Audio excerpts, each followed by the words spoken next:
নমস্কাৰ বন্ধুসকল, good morning. জীৱনত যদি তুমি ছাকচেছ হ'ব বিচাৰা তেন্তে এটা কথা সদায় মনত ৰাখিবা, সেইটো হৈছে ধৈৰ্য।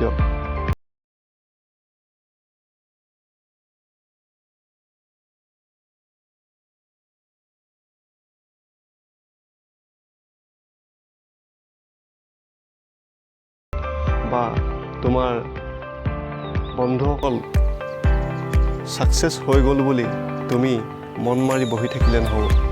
তুমি ধৈৰ্য ধৰা, তুমি মেহনত কৰা, তুমি বেয়া অভ্যাসবিলাক বাদ দিয়া আৰু ৰিস্ক ল'বলৈ শিকা।